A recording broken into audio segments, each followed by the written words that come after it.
Let's just kind of call our shot here for week 11 of the college football season within those specific games. I already gave you my winner for LSU Alabama. I want to call this shot right now. I do not believe that the Alabama secondary can hang with LSU's wide receivers. That's not me trying to be disrespectful to Bama and what they are in the secondary. It's just a matter of the facts here, because you look at the box score each and every game for Bama, and it doesn't look egregious. Like, you see what they are when it comes to yards per pass. I believe they're top 15 in America in terms of what they allow defensively. So that's not bad. But when you're looking at the way they're trending in specific games, make sure you are subscribed right here to the On3 YouTube channel. College football, nothing but college football year-round. Also want to make sure you know now the hard count brought to you by our friends over at Prize Picks. $5 in lineups when you play with code HARDCOUNT. Gets you $50 in promo funds. Got a square for you a little bit later in the segment. Make sure you're dialed in. We appreciate you for being subscribed. Appreciate you using that code. Some things that make me a little bit concerned here about the Alabama Crimson Tide. Because not just the game where Georgia goes for over 4 bills, like that's impressive through the air from Carson Beck, that's sort of its own separate category, but across other spots for Alabama, you see a lot of quarterbacks, what I would say is get right against them. Like Lenora Sellers, he's going to be a star in the sport for a long time. He's the future at South Carolina, but before playing Alabama, he had not had a game where he went for more than 200 yards. He got right and went for over 200 yards and darn near beat Alabama in that football game. Okay, so that's a little bit of a trend. You see Nico Iamaleava kind of struggle at different points leading into the Alabama game. And granted, it was in Neyland. Granted, it was a big spot. And I think Nico's going to be really good for a long time as well. But what happened? Nico Iamaleava hits a big throw downfield to Dante Thornton, drops in a bucket to Chris Brazzell, sort of had a get-right game, if you will, against Alabama. And so if I'm reading those tea leaves and seeing those clues, I'm looking at what LSU has, and I'm like, oh boy, this will be the best quarterback-wide receiver combo that Alabama has played at this point in the year. Doesn't help that it's in Death Valley. I think that LSU has the juice in the perimeter, and I think that is the difference in this football game for the Tigers. Kyron Lacy specifically, a guy I want to make sure we mention early on just so we can go back to this. He is a man-to-man problem. Bama likes to play a lot of man. They trust their guys out there.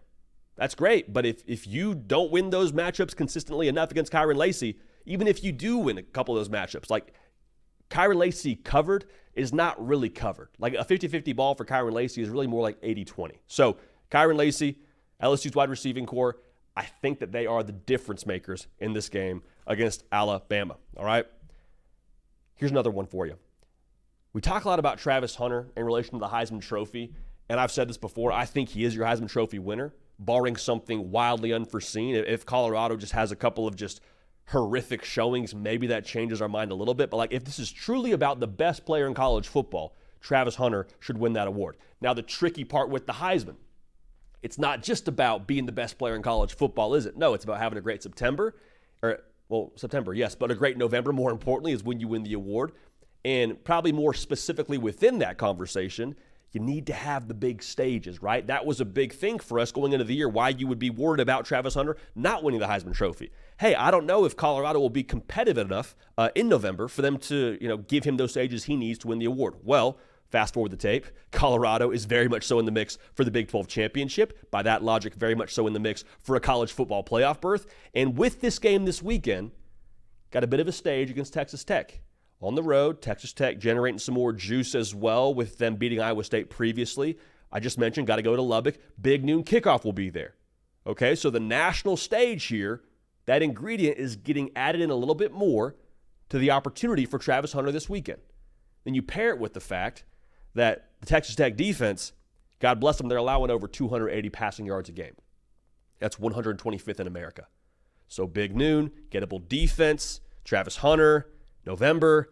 I think this is a spot now we can point back to. If Travis Hunter wins the Heisman Trophy, we say, I don't know if that's the Heisman moment, but it is a Heisman moment that propelled him to ultimately win that award. So with Prize Picks, we're going to go ahead and take Travis Hunter's square of 101.5 receiving yards. Y'all take the more there. Just trust me on this. Take the more there.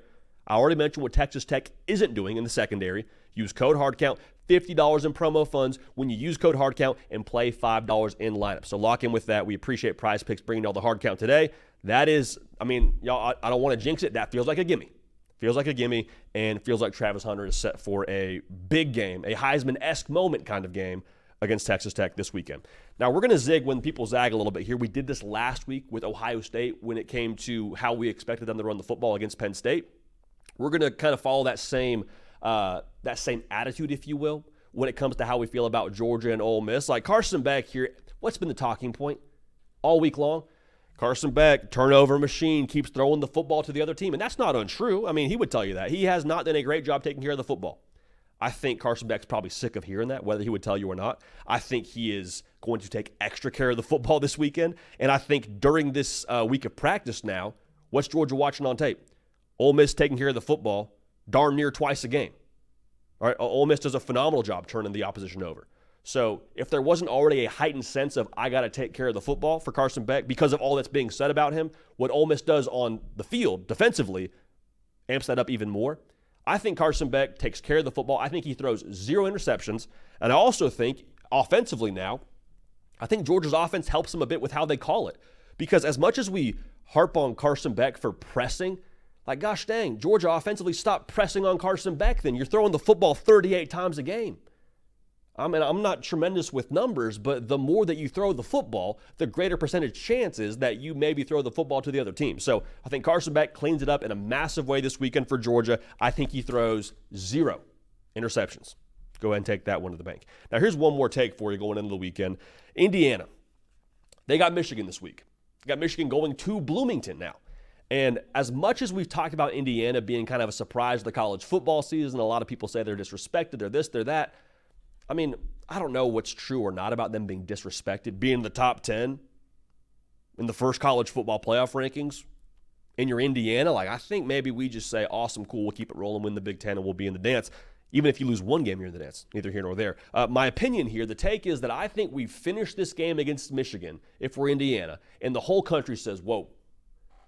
Okay, if you weren't already on board with the idea that Indiana is a college football playoff team, I think that idea becomes solidified in your mind after you see them play Michigan.